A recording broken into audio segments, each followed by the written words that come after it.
My name is Amelia, and I used to work for Crestfield Marketing Group in Chicago, a mid-sized agency with big ambitions and an even bigger ego at the top. That ego belonged to Derrick Vaughn, my boss. On paper, he was the visionary creative director. In reality, he was a manipulative, credit-stealing tyrant who believed that every success belonged to him and every failure belonged to his team. For nearly 3 years, I gave that company everything: late nights, skipped weekends, endless presentations. I helped land 2 major accounts that doubled the firm's annual revenue, but Derrick? He made sure my name never appeared on the client decks. When I finally decided to move on, I did everything by the book. I gave notice, trained my replacement, and left on what I thought were professional terms, but Derrick didn't like that I was leaving him. He hated losing control. I'd applied for a new position at Amelia Co., one of the largest PR firms in the Midwest.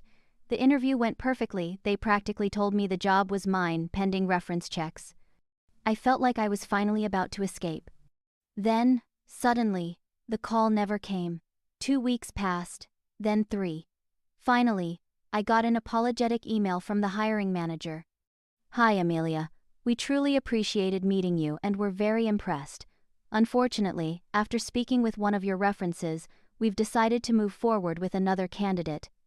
I froze.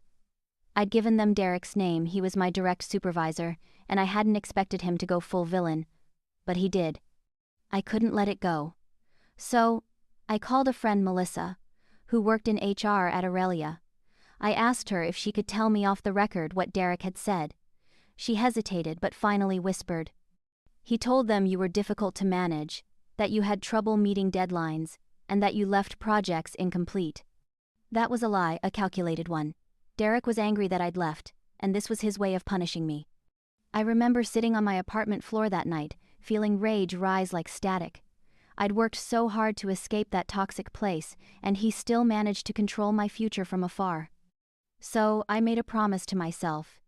He will never do this to anyone else again. I wasn't going to scream or threaten. I was going to make him irrelevant quietly, surgically, and permanently. I refocused.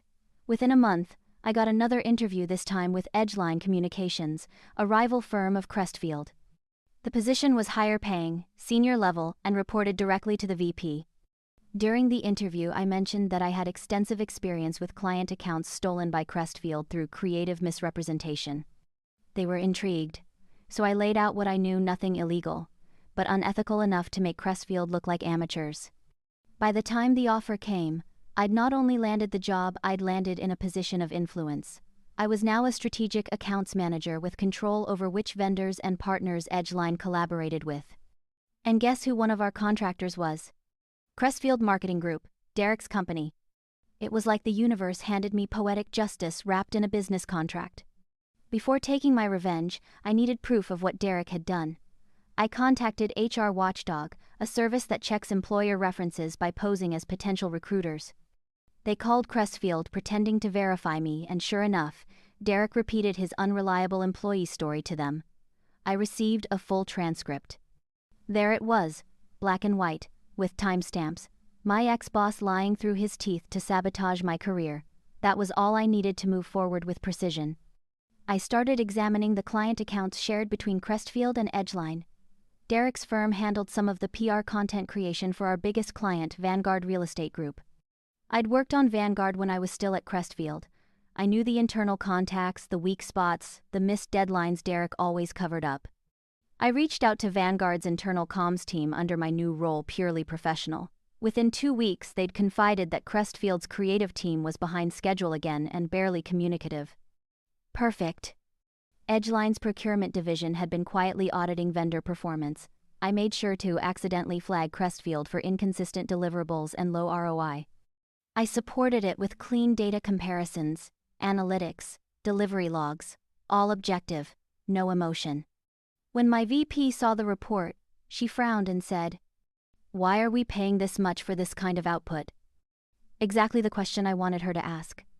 Meanwhile, I kept up a professional front with Derrick. Every email, every client update went through me. He had no idea I now controlled whether Crestfield kept their contract with Edgeline. Then came the Vanguard Summit, a quarterly client review. I prepared a detailed deck comparing vendor performance. One slide quietly highlighted Crestfield's recurring delays and lack of transparency. When Derrick tried to defend himself mid-meeting, Vanguard's VP interrupted. "You told us your deliverables were done weeks ago. Amelia's data says otherwise. Which one is it?" He froze, his voice cracked.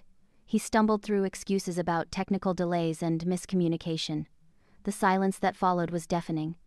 That meeting ended Crestfield's contract with Vanguard and triggered Edgeline's internal decision to drop Crestfield entirely. 2 months later, I was sitting in my office when my VP told me, "We're transitioning Crestfield's remaining accounts to internal teams. You'll oversee the handover." Derrick called me that evening, voice shaking. "Amelia, I heard Edgeline's ending our partnership. Can you tell me why?" I paused, then calmly said, "Maybe it's just a reference check thing. You know how those can ruin opportunities." And I hung up. Within 6 months, Crestfield lost 2 of its biggest contracts. Derrick's reputation plummeted across the industry. I didn't need to expose him publicly, I just let his lies collapse on themselves. As for me, Edgeline promoted me to senior director by the end of the year. Every now and then, I get messages from old coworkers saying, "You won't believe what happened to Derrick." I smile, close my laptop, and think, yes, I will. He thought his words could define my worth. But in the end, I wrote the final reference on his career. Because sometimes, the sweetest revenge isn't screaming back. It's letting your success do the talking. Thank you for being here. If you enjoyed this, go watch the one on the left and don't forget to hit like and subscribe to the channel for more tales of triumph over injustice and a saga of ultimate revenge.